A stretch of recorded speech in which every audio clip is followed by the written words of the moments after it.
This is an emergency bioacoustic warning. We advise all citizens to cease unnecessary vocalizations after sundown. A contagious biological agent is spreading, and its vector is not touch or air, but sound, specifically a simple two-note whistle, typically heard in quiet, rural, or suburban areas between the hours of midnight and 4 a.m. Initial analysis suggested the sound was avian or human in origin.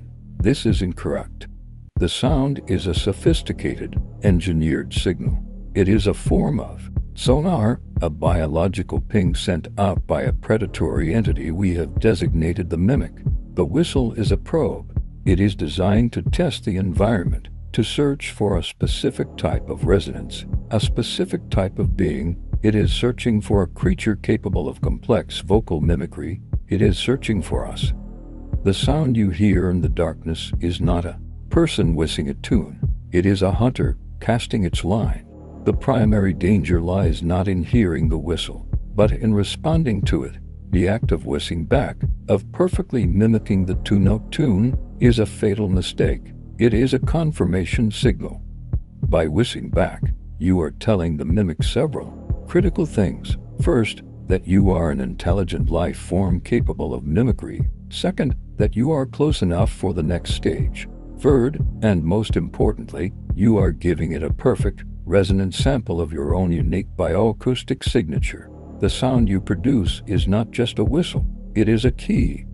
It provides the mimic with the exact frequency needed to bypass your biological defenses. It is the equivalent of shouting your password into the darkness. You are not engaging in a harmless exchange. You are willingly giving a predator the blueprint to your own body and mind. Do not respond. Your curiosity is a trap. Stage 1 of the infection, which we call acoustic mimetic inoculation, begins the moment you whistle back.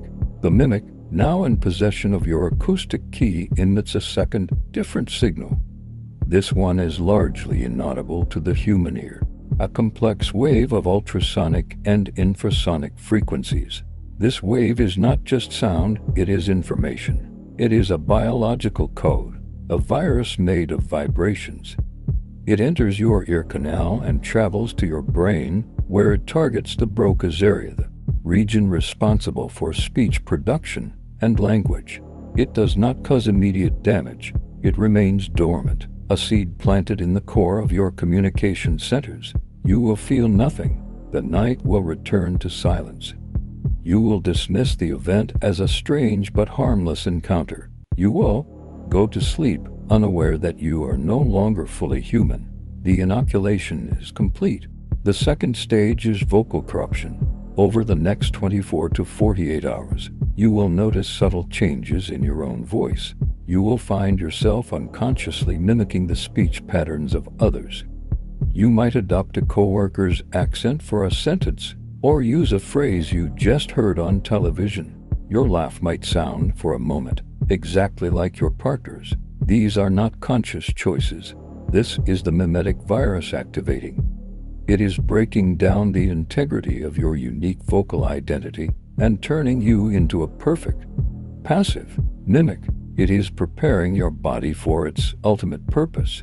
This stage is often accompanied by a persistent, low-grade sore throat and the sensation of a lump in your throat that you cannot clear. This is the physical manifestation of the virus, restructuring your larynx and vocal cords on a cellular level. Stage 3 is the call. Once your vocal identity has been sufficiently compromised, the virus will compel you to act. You will feel an overwhelming, irrational urge to go to a secluded, quiet place at night, the same location where you first heard the whistle. You will not know why you are doing it. The compulsion will feel like your own idea, a sudden desire for a late-night walk. Once there, you will be compelled to whistle the original two-note tune. But this time, the whistle is not for the mimic. The virus has hijacked your body to use you as a broadcast tower. You are now the lower. Your whistle, a perfect copy of the original, is designed to attract other unsuspecting humans. You have become an agent of the infection, a Judas goat leading others to the slaughter. The hunter has made you its hunting dog. The mimic is a form of brood parasite. In biology, a brood parasite is an organism that lays its eggs in the nest of another species, tricking the host into raising its young. The cuckoo bird is a prime example. The mimic operates on a similar principle, but on a biological and existential level. It does not want to kill you. It wants to use you. Your body is its nest. The mimetic virus is its egg. By compelling you to spread the call, you are helping it reproduce, to infect more hosts. It is an organism of pure, relentless propagation. It has no malice, no hatred. It has only a biological imperative to replicate itself, and it has identified human intelligence and our capacity for mimicry as the perfect evolutionary tool to achieve its goal. We are the most effective incubators it has ever found.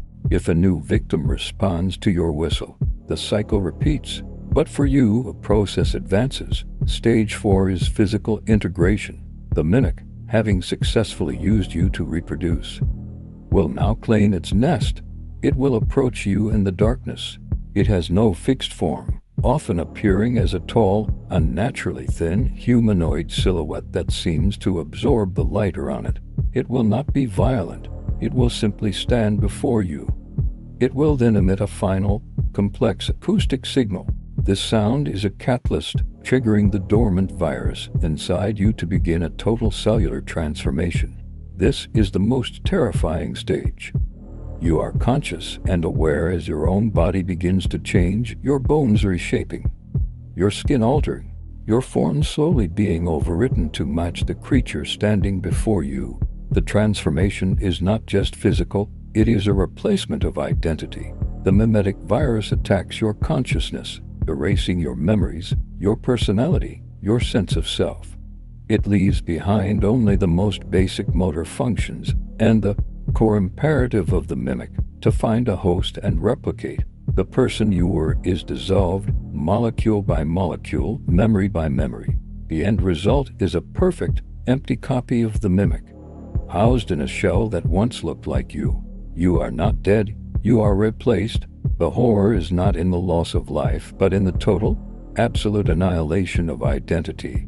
The body walks, it functions, but the person is gone forever, leaving only the parasite behind. It is the ultimate form of identity theft. How can you defend yourself if you hear the whistle? The first and most critical action is to introduce auditory chaos.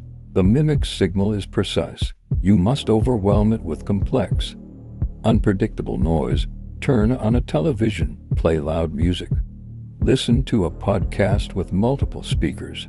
The complex, overlapping frequencies of human speech and music will jam the mimic's sonar, making it impossible for it to get a clear lock on your bio-acoustic signature. Do not remain in silence. Silence is the medium in which it hunts. Fill your environment with the noise of human civilization. The very sounds we often find annoying, the traffic, the commercials, the cacophony of modern life, are your greatest shield. Your noise is your armor. If you have already whistled back, the inoculation has begun. There is no known cure, but the progression can be halted. The virus requires you to broadcast the call to advance. You must fight the compulsion. This requires immense willpower. More effectively, you must render yourself incapable of producing the sound. We have confirmed that individuals who have sustained damage to their vocal cords, or who have undergone medical procedures like a laryngectomy, are unable to complete the cycle. The virus lies dormant, unable to force its host to broadcast. The choice is extreme and horrifying. To save your identity, you may have to sacrifice your voice. You must choose silence to prevent yourself from becoming a siren. The mimic phenomenon is not new. We have found references to it in folklore from around the world. Legends of fetch spirits in Ireland, of Vardagar in Norway, of creatures that could perfectly mimic the voice of a loved one to lure you into the woods. These were not superstitions. They were prescientific observations of the mimic's hunting patterns. The taboo found in many cultures against whistling at night is not a baseless fear. It is a piece of ancient, empirical wisdom, a survival strategy, passed down through generations. The warning has always been there, hidden in the ghost stories our parents told us. We simply stopped listening. We dismissed it as folklore.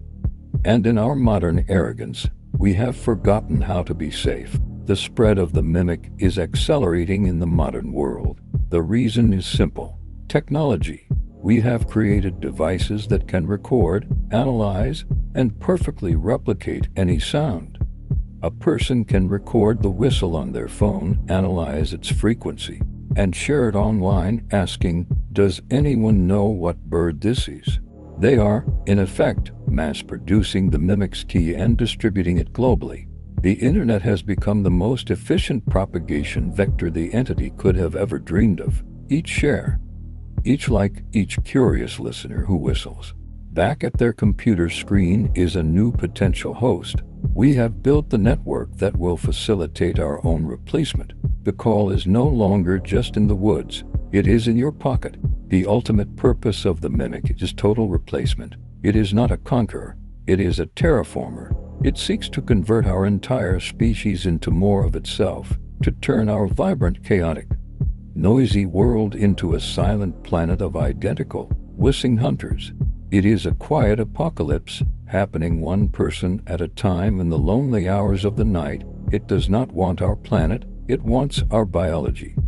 It wants our unique ability to create and replicate complex sounds. We are not its enemy, we are its most valuable natural resource, and it is harvesting us with ruthless, biological efficiency. The silence that will follow will not be one of peace. It will be the silence of a world that has been utterly and completely replaced. This broadcast is a final warning. The sound is a test. Your response is a confession. Your voice is the key. If you hear the whistle, do not trust your ears. Do not trust your curiosity.